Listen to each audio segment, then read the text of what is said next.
The metal and glass spires of Nexus Prime glittered against the burnt orange sky, their reflective surfaces capturing and refracting the light of the distant sun. This interstellar trading hub served as the meeting point for dozens of species, a place where commerce, diplomacy, and occasionally conflict all converged under the watchful eyes of both Earth Defense Force and Cryoran Elite Guard personnel. Commander Naira Vex strode purposefully through the bustling main concourse, her orange skin and silvery white hair making her stand out even among the diverse crowd of beings. 3 days of tense negotiations with the Earth delegation regarding mining rights had left her irritable and tightly wound. The Cryoran military uniform she wore, sleek, fitted, and adorned with the insignia of the Elite Guard, commanded respect from passers-by, who quickly moved out of her way. Naira needed to release some tension, and the training facility seemed like the perfect place to do so. When she entered the Iron Paradise Gym, she hadn't expected to find Captain John Reed, the Earth Defense Force officer who had been a thorn in her side during the negotiations. He was lifting primitive metal weights, his muscular form glistening with sweat as he completed another repetition of what appeared to be an archaic bench press. Naira leaned against the doorframe, watching him with a mixture of curiosity and disdain. Humans were physically weaker than Creorans. At least, that's what she had always been taught. Yet this particular specimen seemed determined to prove otherwise. Still using those primitive methods. "Captain Reed?" she called out, her voice carrying a hint of mockery. John set the weights back in their rack and sat up, wiping his face with a small towel. He looked at her with a grin that somehow managed to be both friendly and challenging. "Commander Vex, good to see you outside the negotiation room." His voice was warm, but tinged with the same competitive edge that had characterized their diplomatic exchanges.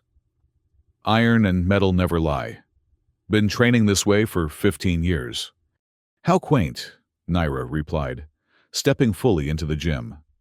She glanced around at the various equipment, so different from the gravity resistance and neural stimulation machines Cryorans preferred. "On my world, we've evolved beyond such rudimentary methods." John stood up, revealing his full height, which nearly matched her own 6'4" frame. Unusual for a human. "Different doesn't always mean better, Commander. Sometimes the old ways work just fine." Naira approached him, studying his physique with clinical detachment. Or at least, that's what she told herself as her eyes traced the defined musculature of his torso and arms. Humans were supposed to be soft, fragile creatures. This one didn't fit the description at all. "Your abdominal muscles," she said, pointing to his midsection. "They appear adequate for a human." John laughed, a sound that somehow irritated and intrigued her simultaneously. "Adequate? I've spent more time working on these abs than I have on my formal education." A thought occurred to Naira. A perfect opportunity to demonstrate Creoran superiority and perhaps release some of the tension that had been building during the negotiations. She smiled, a predatory expression that had made many opponents nervous in the past. "Care to put them to the test, Captain?" she challenged, removing her thin combat gloves and flexing her fingers. "A punch to the gut. I'll even be gentle. By Cryoran standards."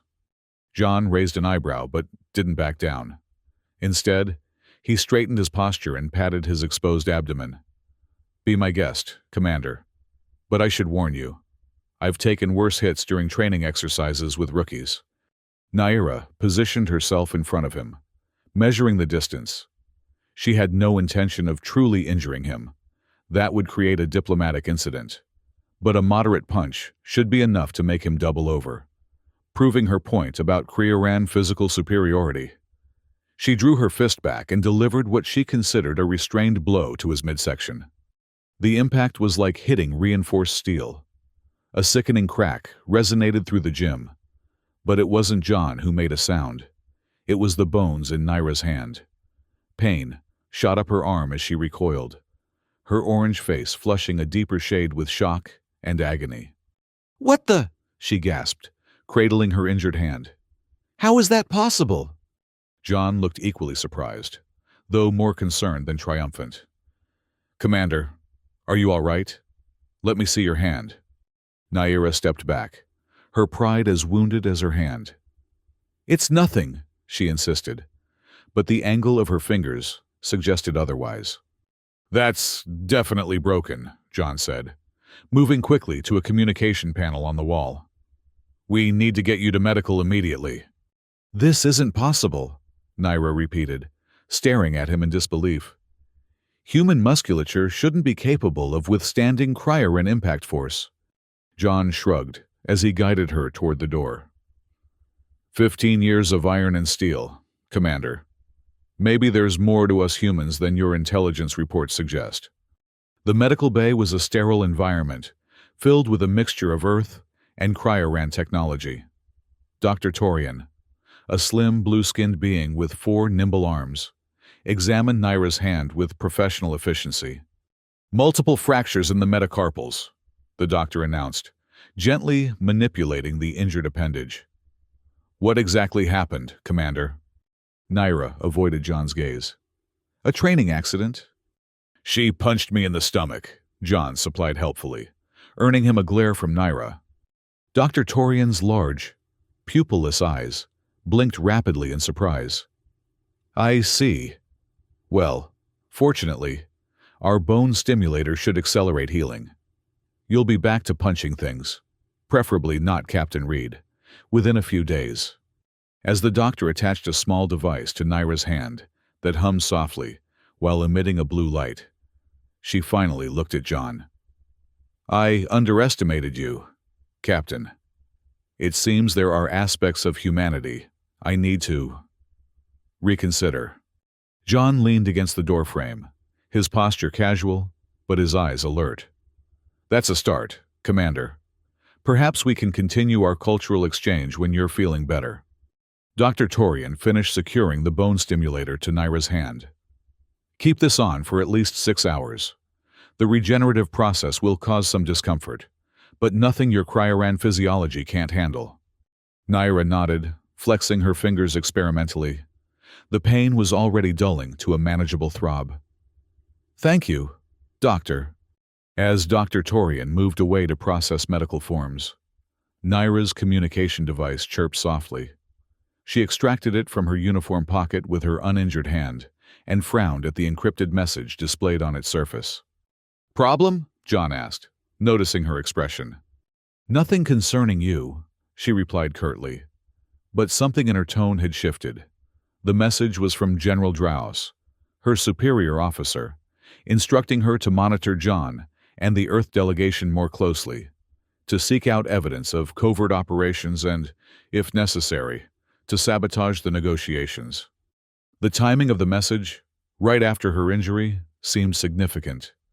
Had her failure to maintain cryoran superiority triggered heightened suspicion? Or was there something more at play?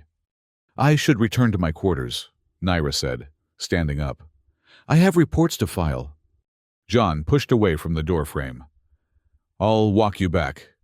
It's the least I can do after, well, breaking your hand with my abs. There was a hint of humor in his voice that Naira found unexpectedly disarming. She wanted to refuse his offer, but curiosity, about both him and the unusual orders she'd received, made her nod in agreement. Very well, Captain, but I'm perfectly capable of defending myself, even with one hand temporarily compromised. John smiled. I never doubted that for a second. Commander! As they walked through the corridors of Nexus Prime, Naira studied John more carefully. Was he truly just a military officer representing Earth's interests? Or was he engaged in some covert activity that had attracted General Draos's attention? You know, John said, breaking the silence, if you wanted to get to know me better, there are less painful ways than breaking your hand on my stomach. Naira couldn't help the small smile that tugged at her lips. I'll keep that in mind for future reference, Captain. John, he corrected. We're off duty now. John, she repeated, testing the name. Then you may call me Naira when we're not in official capacities. They reached her quarters, and Naira hesitated at the door. The message from General Draos weighed on her mind, but so did her curiosity about this human who had defied her expectations.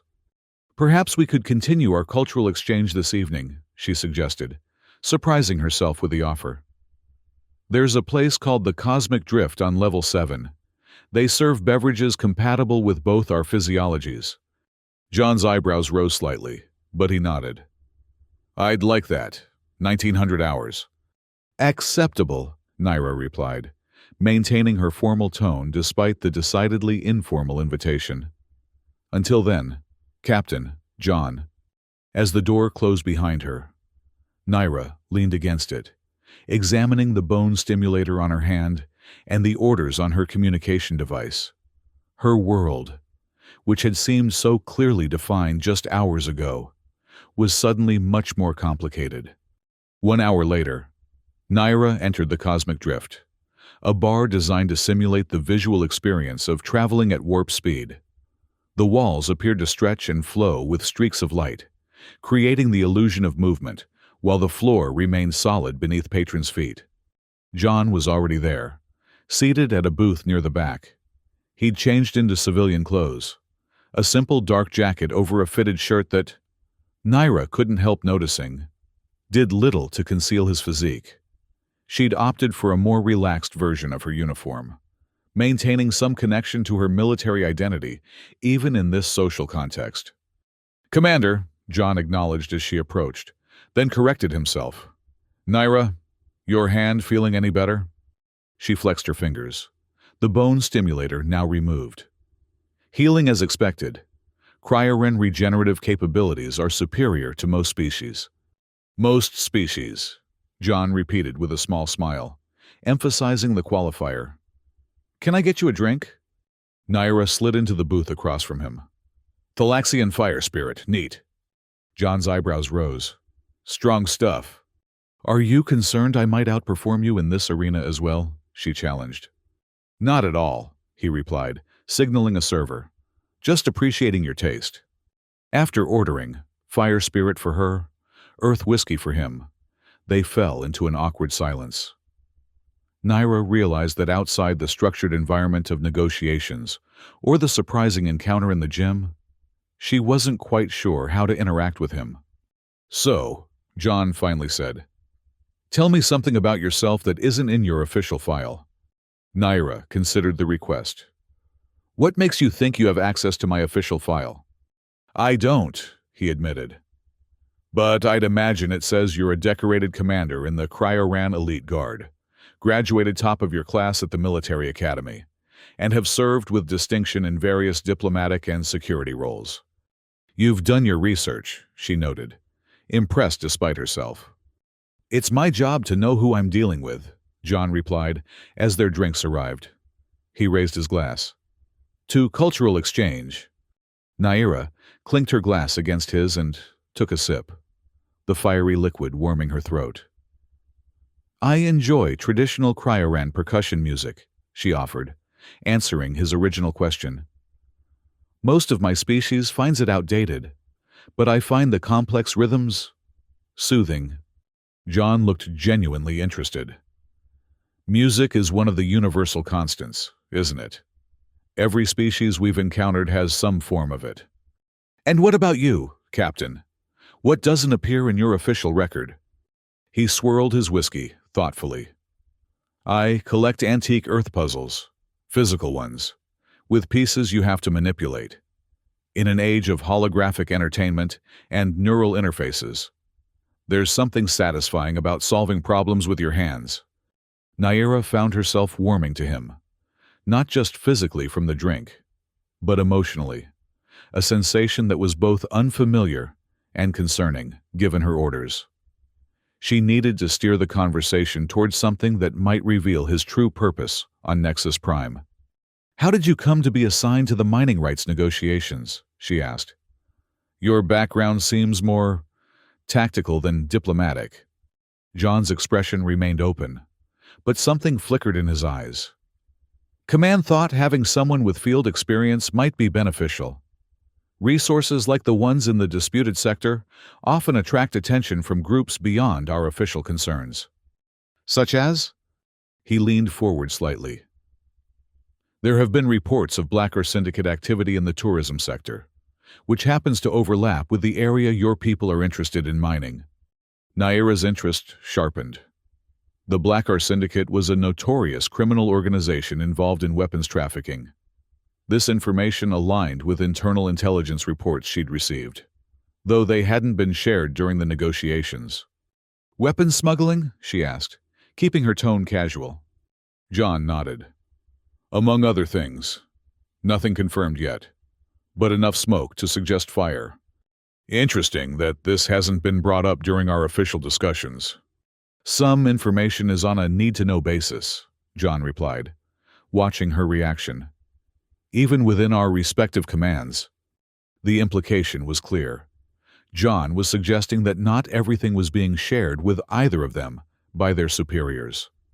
Naira thought of General Draos's unusual orders and felt a chill that had nothing to do with the ambient temperature. "Perhaps," she said carefully, "there are matters that would benefit from unofficial cooperation." John smiled, a genuine expression that reached his eyes. "I was hoping you might see it that way. I have some data I've been analyzing.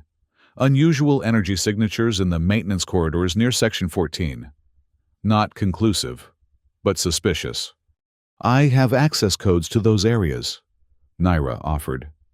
"As a security liaison, my clearance extends to all common areas of Nexus Prime." "Then perhaps we should continue our cultural exchange with a walk through those corridors," John suggested, finishing his drink. Naira followed suit, downing the remainder of her fire spirit. "Lead the way, Captain." The maintenance corridors of Nexus Prime were a stark contrast to the polished public areas. Narrow passageways lined with conduits and access panels stretched in labyrinthine patterns, illuminated by flickering blue emergency lighting. The air was cooler here, heavy with the scent of recycled atmosphere and the faint ozone smell of active electronics. John moved with surprising stealth for a human, his footsteps nearly silent on the metal grating.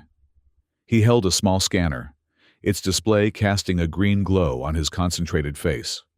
"These readings are consistent with the energy signatures I detected earlier," he murmured, showing Naira the device.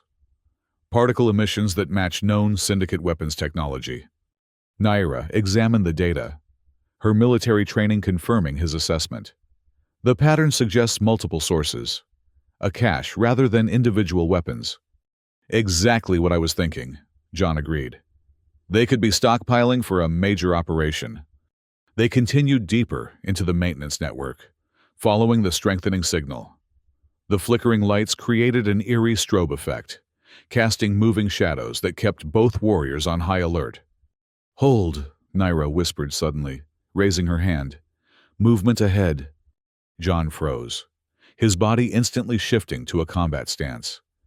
In the dim light, Naira could see the tension in his muscles, the readiness that spoke of years of training. It was impressive. Voices echoed from around the corner, too distant to make out words but close enough to identify as non-station personnel. The cadence and tone marked them as likely syndicate operatives. 2, maybe 3 individuals, John assessed quietly, armed, based on the sound of their movement. Naira nodded in agreement. "We need to get closer. Confirm their identities before reporting this."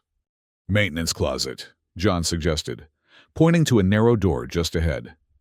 "We can use it for cover and move when they pass." They slipped into the closet, a space barely large enough for one person, let alone 2. Naira found herself pressed against John's chest, her back to the wall, his breath warm against her face. Despite the professional purpose of their proximity, she couldn't ignore the physical awareness that sparked between them. The voices grew louder, more distinct. "Shipment arrives tomorrow at 200. The boss wants everything moved to Sector 16 by dawn," a gravelly voice announced. "What about the patrols?" a second voice questioned. "Taken care of. We've got someone on the inside making sure security is looking the wrong way." The footsteps and voices passed the closet and continued down the corridor. Naira and John remained still, listening until the sound faded. "Someone on the inside," John repeated quietly. "That complicates things." Naira's mind raced. Could General Dryos's unusual orders be connected to this? Was he the insider? Or was he aware of a security breach and trying to counter it? "We should follow them," she suggested. "Learn more before alerting our commands." John's face was barely visible in the darkness, but she could sense his hesitation. "If there's a mole, we don't know who we can trust." Their eyes met in the dim light, a moment of understanding passing between them. They were, for now at least, each other's most reliable ally. "I trust you," Naira said, surprising herself with the admission. "You've had multiple opportunities to act against Cryoran interests, if that was your intention. Including the opportunity to actually break your hand earlier today," John added with a hint of humor. The tension of the moment seemed to shift, becoming something else entirely. Naira was acutely aware of John's proximity, the warmth radiating from his body, the steady rhythm of his heartbeat audible to her sensitive Cryoran hearing. What happened next surprised them both. Perhaps it was the adrenaline of the situation, or the unexpected alliance forming between them. But Naira found herself leaning forward at the same moment. John inclined his head toward hers. Their lips met in a kiss that was tentative at first, then intensified as mutual surprise gave way to mutual desire. Naira pulled back first, her breathing slightly elevated. "That was unexpected." "Agreed," John said, his voice lower than before, "but not unwelcome." A sound from further down the corridor broke the moment. "They're coming back," Naira whispered. "Different voices. More of them." John nodded, instantly refocusing on their mission. "We need to find another route. The scanner indicates an alternative path through the next junction." They slipped out of the closet and moved swiftly in the opposite direction from the approaching voices, finding a service tunnel that led them away from immediate danger. "We need a secure place to analyze what we've learned," John suggested, as they navigated the narrow passage. "There's an abandoned storage bay in Sector 12, Naira replied. "It was decommissioned after the station upgrade last cycle. My security codes should still grant access." 20 minutes later, they had reached the storage bay, a spacious room filled with derelict equipment and sealed containers. The lighting was minimal, but functional, casting long shadows across the dusty floor. John immediately set up his scanner to interface with a defunct terminal, bringing its systems partially online. "I should be able to decrypt the syndicate data I've been gathering," he explained, fingers moving deftly across the controls. Naira secured the entrance, then joined him at the terminal. "The syndicate presence explains the heightened tension around the mining negotiations, but not why my command would want me to sabotage them." John glanced at her, surprise evident in his expression. "Your orders are to sabotage the negotiations?" Realizing she had revealed classified information, Naira hesitated before deciding to commit to their partnership. "I received encrypted orders from General Dryos after our incident in the gym. I'm to monitor your delegation for covert operations and undermine the negotiations if necessary." "Interesting timing," John noted, returning to his decryption efforts. "Almost as if someone wanted to ensure the talks fail." "But why? Both our governments have expressed official interest in reaching an agreement." The terminal beeped as John broke through the final encryption layer. "I think we're about to find out." Data scrolled across the screen, shipping manifests, security patrol schedules, and most damning of all, communication logs between syndicate leaders and someone identified only as Nexus contact. "Weapons caches throughout the tourism sector," John murmured, examining the information. "Enough firepower to start a small war, or make it look like one side attacked the other." Naira felt cold dread settling in her stomach as she recognized the pattern. A false flag operation. Create an incident. Blame it on Earth forces. Or on Kryoran forces, John added. Either way, the result is the same. Diplomatic relations collapse, and the mining rights remain contested. Which benefits the syndicate how? John scrolled through more data, his expression grim. Here, the tourism sector doesn't just overlap with the mining area. It's sitting on top of it. Geological surveys indicate the richest deposits are directly beneath the main recreation facilities.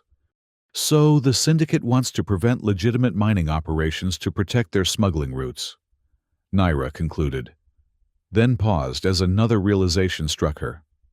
But they'd need high-level cooperation to coordinate something of this scale. They both stared at the screen as a new document appeared, a partial transcript of a meeting scheduled for tomorrow at the Grand Nexus Hotel, listing attendees including GD and AP. GD, Naira whispered, the implications hitting her like a physical blow. General Draus. And AP could be Admiral Perkins, John added, his voice tight. My commanding officer. Naira stepped back from the terminal, her world tilting. General Draus had been her mentor, the officer who had recognized her potential and elevated her through the ranks. The idea that he could be collaborating with criminals, potentially pushing for war between their species, was almost unthinkable. We need proof, she said firmly. Concrete evidence before we take this to anyone else. John nodded in agreement. The meeting tomorrow. If we can record it, document what's being discussed, we'd need specialized equipment, surveillance devices that can penetrate the hotel's security measures. I might know someone who can help with that, John suggested. A Taurian xenobiologist named Lynn Tora. She works with advanced scanning technology and owes me a favor. Naira raised an eyebrow. A xenobiologist with access to surveillance equipment? She studies microscopic organisms in extreme environments, John explained. Her scanners are designed to detect and record activity through various barriers. With some modifications, they could serve our purpose. Can she be trusted? John's expression was solemn.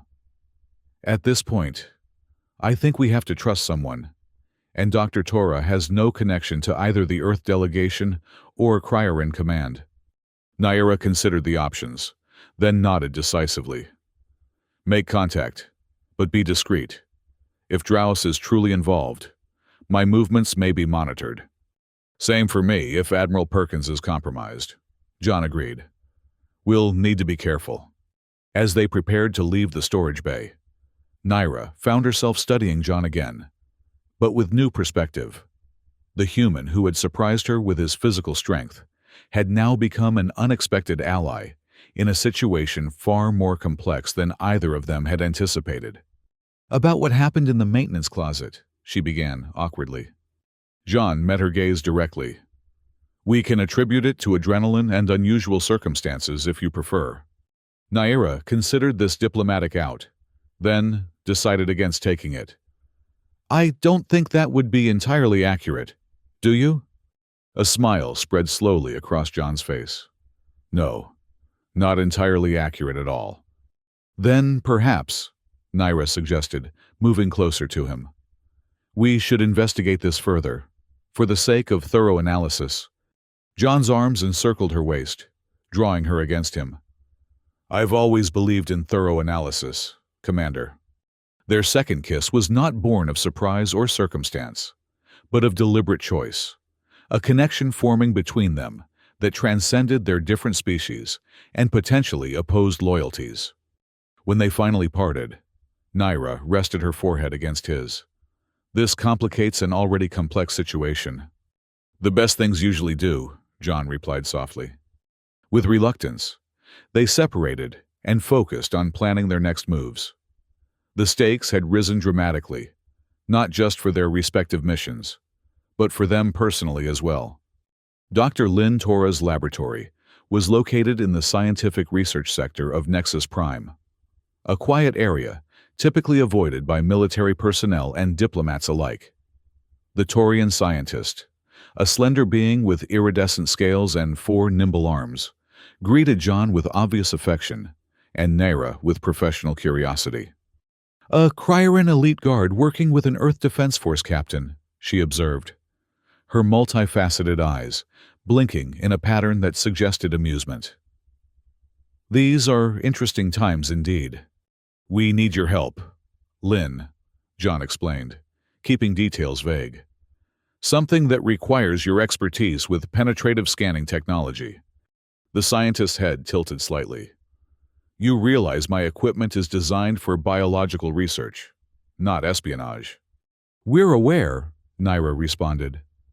"But the principles are similar. We need to observe and record a meeting through security barriers without detection." Dr. Tora studied them both for a long moment before responding. "This sounds potentially dangerous, and definitely outside standard protocol for either of your organizations." "It is," John acknowledged, "but it's also potentially critical to preventing a major diplomatic incident." The Torian scientist sighed, a whistling sound through her specialized breathing apparatus. "The favor you mentioned calling in must be significant, Captain Reed." "You know it is," he replied quietly. Something unspoken passed between them, and Naira found herself wondering about their history. Before she could dwell on it, Dr. Tora moved to a secure cabinet and extracted a small device no larger than a thumbnail. "This is a prototype molecular resonance scanner," she explained. "It's designed to penetrate organic and inorganic barriers to track microscopic life forms. With some reprogramming, it could serve as an audio-visual surveillance device." "Would it be detectable by standard security sweeps?" Naira asked. "Unlikely. It operates on frequencies typically ignored by security systems, since they're associated with background radiation rather than communication." John took the device, examining it carefully. "How long to modify it?" "Give me an hour," Dr. Tora replied. "And in return, I want your word that whatever you're investigating won't result in harm to the scientific community here on Nexus Prime." "You have our word," Naira assured her. "Our goal is to prevent conflict, not cause it." As Dr. Tora worked on the device, Naira and John discussed their approach to the following day's meeting. "The Grand Nexus Hotel has multiple security layers," Naira noted. "Even with my clearance, accessing the private meeting rooms will be challenging." "We don't need to be in the room," John pointed out. "We just need to place the scanner where it can monitor the proceedings." "The ventilation system," Naira suggested. "It connects all areas of the hotel, including the secure conference rooms." John nodded in agreement. "But accessing it will require precision timing to avoid security patrols." They spent the next hour developing a detailed plan, drawing on both their military training and Naira's knowledge of Nexus Prime's security protocols. By the time Dr. Tora returned with the modified scanner, they had a workable strategy. "This will transmit to any compatible receiver within 100 meters, the scientist explained, handing over the tiny device, along with a small earpiece. "The range isn't ideal, but increasing it would make the signal more detectable." "It's sufficient," John assured her. "Thank you, Lynn." The Torian scientist's expression turned serious. "Be careful, both of you. Whatever you're involved in." She paused, seeming to reconsider her words. "Just come back safely." As they prepared to leave, Dr. Tora pulled John aside briefly. Naira's enhanced hearing caught fragments of their conversation. "Is this connected to the anomalous readings I've been detecting?" the scientist asked quietly. "Possibly," John replied. "But it's better if you don't know details right now." "And her?" Dr. Tora glanced toward Naira. "Can she be trusted?" John's response was immediate and confident. "With my life." The words sent an unexpected warmth through Naira's chest. Trust was currency among warriors, and John had just declared her wealth considerable. They departed the laboratory with their newly acquired technology and a deepened sense of partnership. The next phase of their mission would begin early the following morning, an infiltration that could either prevent a war or potentially start one if they were discovered. We should rest, John suggested, as they reached a junction where their paths would separate. Tomorrow will require all our focus. Naira nodded in agreement, though the thought of returning to her quarters alone was suddenly unappealing. The events of the day, from their unusual meeting in the gym to the discovery of potential betrayal at the highest levels, had created a connection between them that seemed to demand exploration. Or, she said, surprising herself with her boldness, we could continue our cultural exchange. I believe there are still many human customs I haven't experienced. John's expression shifted from professional to personal in an instant, his eyes warming as he understood her meaning. I'd be happy to further your education, Commander. They ended up in John's quarters, which were more spacious than Naira had expected for a visiting military officer. The room reflected its occupant, organized but not sterile, with a few personal items that hinted at a life beyond his uniform. A physical book rested on the bedside table, and a small collection of the puzzles he'd mentioned was displayed on a shelf. Once the door closed behind them, the professional distance they'd maintained in public dissolved. Their kisses became more urgent, hands exploring unfamiliar yet complementary physiologies. Naira discovered that the legendary abdominal muscles that had broken her hand were equally impressive in a completely different context. Hours later, as they lay entwined in the dimmed light of his quarters, Naira found herself experiencing a peace that had eluded her for longer than she could remember. The irony wasn't lost on her, finding tranquility with a human, a representative of the species she'd been taught to view as inferior, on the eve of a mission that could determine the fate of their people's relations. What are you thinking? John asked softly, his fingers tracing patterns on her orange skin. That the universe has a peculiar sense of humor, she replied. Yesterday, I considered you a diplomatic adversary. Today, she gestured to their intertwined bodies. John smiled. Life rarely follows the expected path. That's what makes it interesting. If we succeed tomorrow, Naira said, her tone growing serious, we'll be opposing our own superior officers. That's not a decision to take lightly. No, John agreed. But following orders without question isn't true loyalty. Loyalty to one's people sometimes means challenging those who would lead them down destructive paths. Naira considered his words, finding wisdom in them. The Elite Guard oath speaks of protecting Cryoran interests above all else. If Dryos is conspiring with criminals to provoke war, he's the one betraying that oath, not me. Exactly, John said, pulling her closer. We're not betraying our people. We're protecting them from those who would sacrifice peace for personal gain. They fell silent, the weight of tomorrow's mission settling over them. Eventually, they drifted to sleep, finding brief respite before the challenges that awaited them. Morning came too quickly. They separated, returning to their own roles and routines to avoid suspicion, but with a plan to rendezvous near the Grand Nexus Hotel's service entrance at 1300 hours, 1 hour before the scheduled meeting. Naira spent the morning maintaining her normal duties, attending a briefing with the Cryoran delegation, where General Draos announced that negotiations had reached a critical stage. Looking at him now, knowing what she suspected, Naira searched for signs of deception. The general's manner was as it had always been, authoritative, slightly impatient, focused on Cryoran interests. If he was indeed conspiring with criminals, he hid it masterfully. Commander Vex, Draos addressed her directly. Your security assessment of the Earth delegation's recent movements. Naira delivered a carefully prepared report, omitting her interactions with John, while including enough accurate information to appear thorough. Throughout her presentation, she maintained the professional demeanor expected of an elite guard officer, giving no indication of her true activities or suspicions. When the briefing concluded, General Draos asked her to remain behind. Your hand appears to have healed well, he noted, gesturing to the appendage she had injured on John's abdomen. Yes, sir. The medical facilities here are adequate. Dreos studied her face with an intensity that made Naira wonder if he suspected something.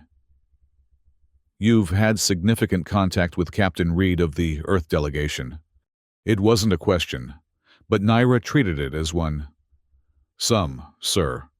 Primarily in contexts related to security protocols for the negotiations." "And your assessment of him?" Naira kept her expression neutral. "Professional, competent, committed to his mission." "Indeed," Draus replied, his tone impossible to read. "Continue monitoring him. His movements have become interesting in recent days." "Yes, sir." As she left the briefing room, Naira's mind raced. Draus was clearly having her watched, which complicated their plan. She needed to warn John, but direct communication might be monitored. They would need to be even more cautious than they had planned. At precisely 1300 hours, Naira approached the service entrance of the Grand Nexus Hotel, her elite guard uniform providing natural authority that prevented questioning from the staff. John was already there, dressed in maintenance coveralls with an identification badge that would pass casual inspection. "We may have a problem," Naira murmured as they entered a utility corridor. "Draus knows we've had contact. He's having me monitored." John absorbed this information with a quick nod.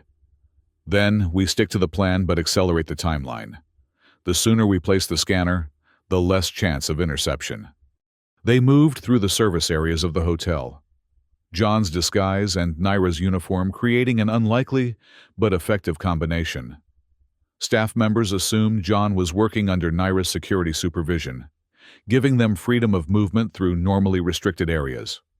The access point to the ventilation system was located in a maintenance closet near the hotel's central atrium. Once inside, John removed a panel while Naira stood guard at the door. "The conference room is 2 levels up. Northwest quadrant," she reminded him. "The scanner needs to be placed within the ventilation outlet in the ceiling to have clear audio." John nodded, extracting the tiny device from a protected case. "Once it's in position, we'll need to find a location within range to monitor and record the transmission." "The business center," Naira suggested. "It's on the same level, within range, and we can justify our presence there if questioned." "Agreed." John finished programming the scanner, then carefully inserted it into the ventilation shaft, using a telescoping tool to position it for optimal placement when it reached the conference room. Initiating remote guidance now. The scanner, equipped with tiny maneuvering components, would navigate the ventilation system to its target location. They watched its progress on a small, handheld monitor, tension building as it approached the conference room. "Security patrol approaching," Naira warned, her acute hearing detecting footsteps in the corridor outside. John quickly replaced the ventilation panel and stood, adopting the posture of a maintenance worker completing a routine task. Naira positioned herself near the door, ready to intercept the security team. When the door opened, 2 Nexus Prime security officers, one human, one Saurian, appeared, their expressions questioning. "Elite guard business," Naira stated firmly. "System integrity check prior to the diplomatic meeting." The officers hesitated. Then the Saurian nodded. "Our apologies, Commander. We weren't informed. The nature of security is sometimes to operate without advance notice," Naira replied smoothly. "Your diligence is noted." After the officers departed, John and Naira exchanged relieved glances. "Scanner is in position," John confirmed, checking the monitor. "We should move to the business center immediately." They exited the maintenance closet and made their way to the business center, a spacious room equipped with communication terminals and meeting facilities. At this hour, it was nearly empty, allowing them to select a quiet corner where they could monitor the scanner's feed without observation. "First arrivals," John murmured, adjusting the receiver's settings. The scanner's visual component showed figures entering the conference room, 2 syndicate representatives, identifiable by their distinctive scarred facial markings, followed by a human in an admiral's uniform. "Admiral Perkins," John confirmed, his expression tightening. Minutes later, General Draus entered, accompanied by two Cryoran security officers. The feed's audio activated as they began to speak. "The arrangements are in place?" Draus inquired without preamble. One of the syndicate representatives nodded.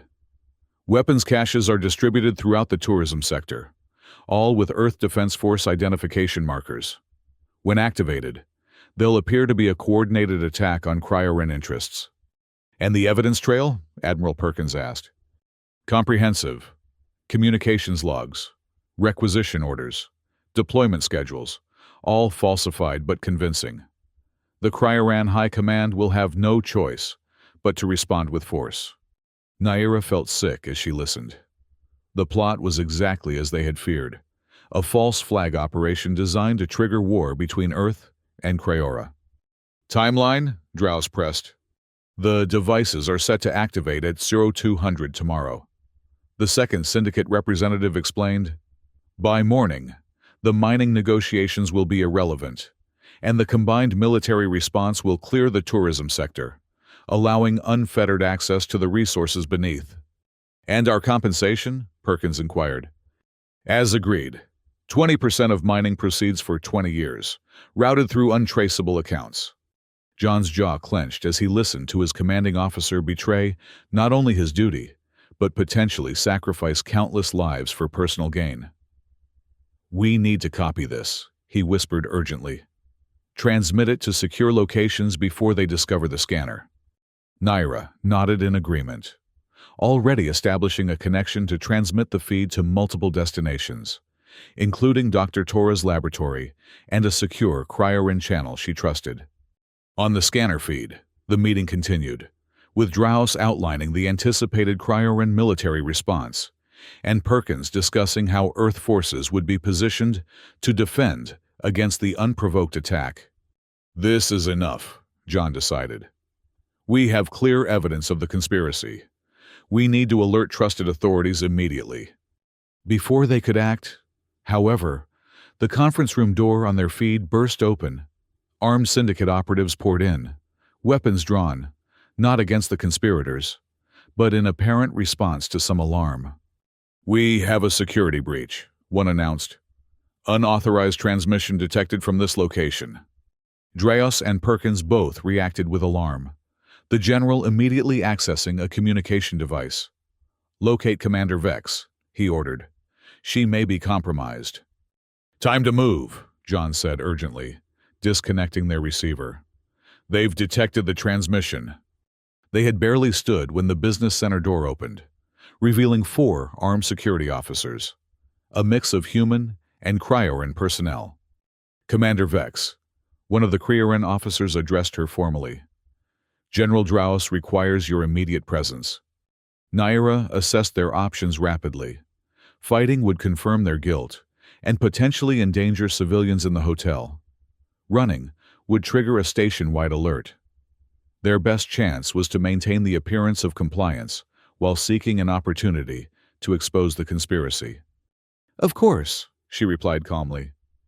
"Captain Reed and I were just concluding some security coordination." The officers' expressions indicated they weren't fooled. "The captain will accompany us as well," the human officer stated, his hand resting on his weapon. As they were escorted from the business center, John caught Naira's eye, a silent communication passing between them. They would need to act soon if they hoped to prevent both their own detention and the activation of the weapons caches. The security team led them not to the conference room where Draus and Perkins were meeting, but toward a service elevator, suggesting they were being taken somewhere less public for questioning or worse. As they entered the elevator, Naira subtly shifted her position, placing herself near the control panel. John moved opposite her, creating a diagonal line between them that divided the security officers. When the elevator began to descend, they acted simultaneously. Naira slammed her palm against the emergency stop button, while John launched himself at the 2 officers nearest him. The sudden halt of the elevator threw everyone off balance, giving Naira the moment she needed to disarm the Krieran officer beside her. The confined space of the elevator worked to their advantage, preventing the officers from using their weapons effectively without risking hitting each other. John's combat training was evident as he neutralized his opponents with efficient strikes, while Naira's elite guard techniques disabled the remaining officers. Within moments, all 4 security personnel were unconscious. John quickly bound them with their own restraints, while Naira accessed the elevator controls. "We need to get to a broadcast station," she said urgently. "The evidence needs to reach both our governments before the weapons are activated." "The station's communication hub," John suggested. "Level 4 of the administrative sector. It has station-wide broadcast capabilities." Naira nodded in agreement. "We'll need to avoid main corridors. Security will be looking for us now." They exited the elevator at the next level, immediately ducking into a service passage that would allow them to traverse Nexus Prime while avoiding the more heavily monitored areas. Their progress was cautious, but determined, both aware that time was working against them. As they approached the administrative sector, they encountered increased security presence, evidence that an alert had been issued for their apprehension. "We need a diversion," John whispered as they observed a checkpoint ahead. Naira considered their options, then reached for a control panel on the wall. "Environmental systems," she explained, accessing the controls with her security override. "A localized atmospheric pressure fluctuation should trigger alarms and draw attention away from our approach." With skilled precision, she programmed a series of pressure changes in a section of the station far from their position. Moments later, alarms sounded, and security personnel began moving toward the affected area. "Now," John urged, and they slipped past the checkpoint, moving quickly toward the communication hub. The hub was a circular room filled with terminals and broadcasting equipment, supervised by a small technical staff who looked up in surprise as Naira and John entered. "Elite Guard security override," Naira announced authoritatively. "This facility is temporarily commandeered for a priority transmission." The technicians hesitated, clearly uncertain whether to comply or call for assistance. John stepped forward, his expression grave. "This is a matter of station security and interspecies peace," he stated. "Cooperate and you'll be commended. Interfere, and you'll be implicated in a conspiracy that reaches the highest levels of command." Whether convinced by his words or intimidated by their combined presence, the technicians stepped aside, allowing Naira access to the main broadcast system. "We have minutes at most before security overrides my access," she warned, quickly uploading the recorded evidence from their receiver. "Once this transmits, every communication device on Nexus Prime will receive it." "Including those in the conference room," John noted grimly. "Draios and Perkins will know immediately. They'll try to discredit it, claim it's manipulated," Naira responded, fingers flying over the controls. "But the authenticity markers and transmission logs will prove otherwise." As she prepared the broadcast, John took up a defensive position near the entrance, anticipating the arrival of security forces. The technicians, sensing the gravity of the situation, remained at their stations, unwilling to interfere, but equally unwilling to leave. "Ready," Naira announced, her finger hovering over the activation control. "This broadcasts to all sectors of Nexus Prime simultaneously." John nodded. "Do it." Naira initiated the transmission. Throughout Nexus Prime, communication devices activated, screens flickered to life, and audio systems played the damning evidence they had recorded. The conspirators' own words, detailing the planned false flag operation, the intended war between Earth and Cryora, and their personal profit motives, reached thousands of ears simultaneously. In the communication hub, they watched on a monitor as chaos erupted in the conference room. Draios and Perkins both reacted with fury, the Admiral lunging across the table at one of the Syndicate representatives, while the General reached for his weapon. The Syndicate operatives, seeing their plan exposed, turned on their supposed allies, creating a violent confrontation that spilled out into the corridor. "Security forces approaching," one of the technicians warned, checking a surveillance feed. "Multiple teams converging on this location." "We need to move," John urged, turning to Naira. "The transmission is complete. We've done what we came to do." Before they could leave, however, the door burst open, revealing a mixed group of armed personnel, Earth Defense Force and Cryoran Elite Guard, operating together rather than against each other. "Stand down," the lead EDF officer commanded, weapon raised. "By order of Station Command." Naira and John raised their hands slowly, exchanging glances. The next few moments would determine whether they were treated as whistleblowers or traitors. "Captain Reed," a familiar voice called from behind the security team.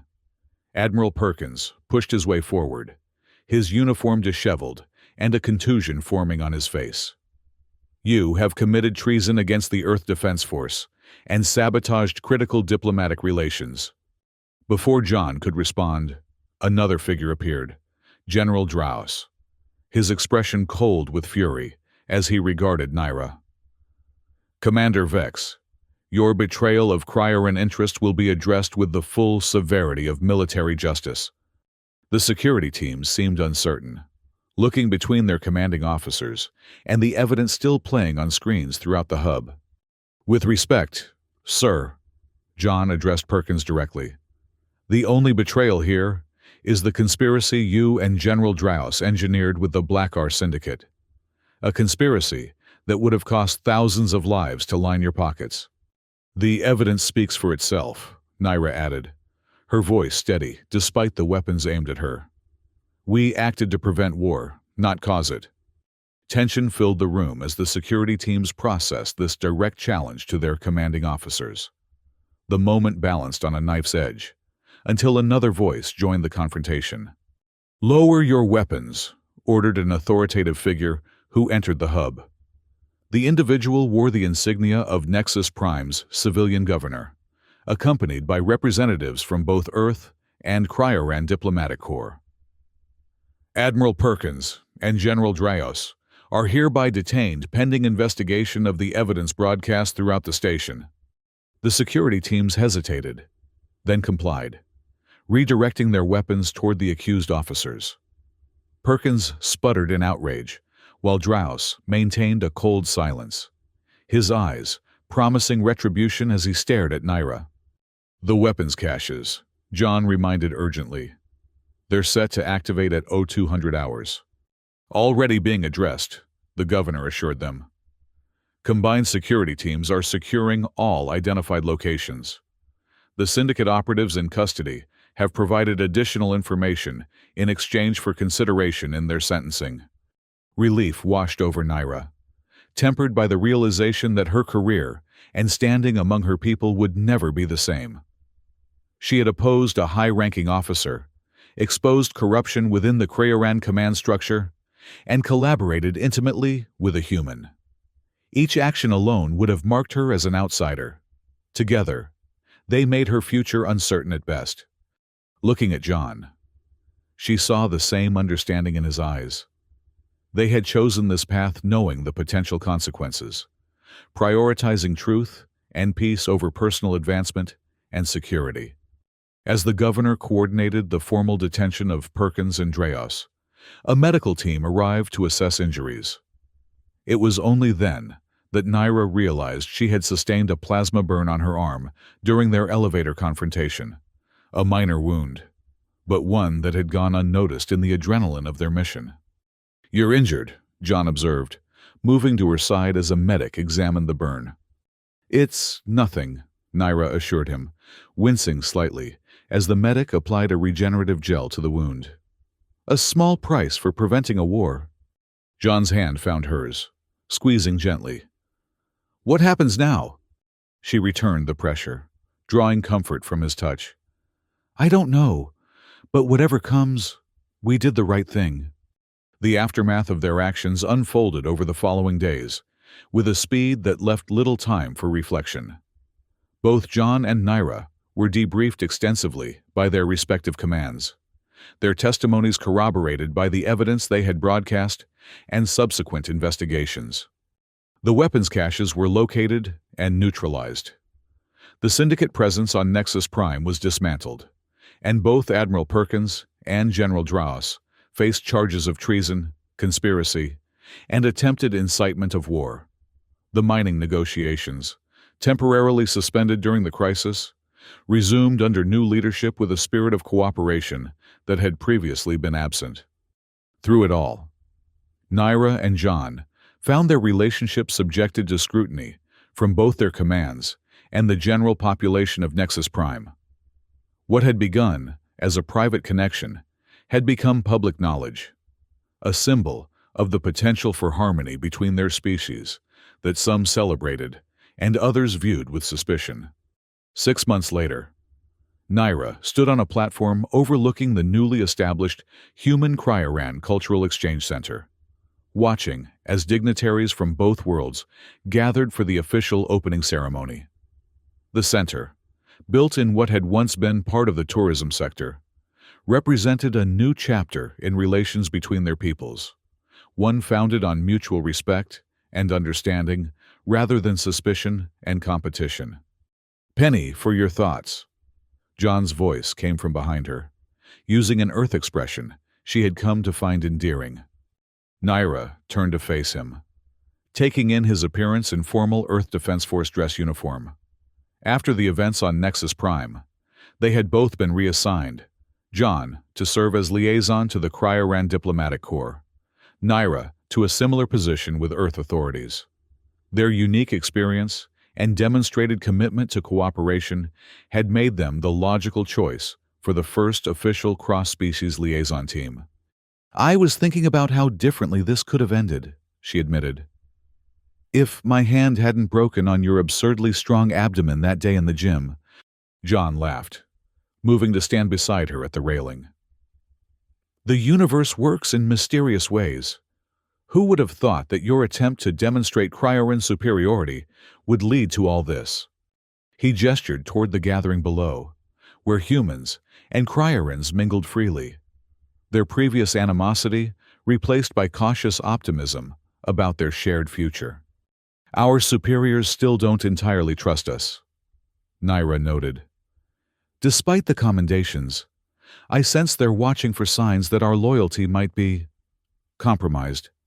"Can you blame them?" John replied, his hand finding hers discreetly. "We did defy direct orders and expose corruption at the highest levels. That makes people nervous, even when we were proven right."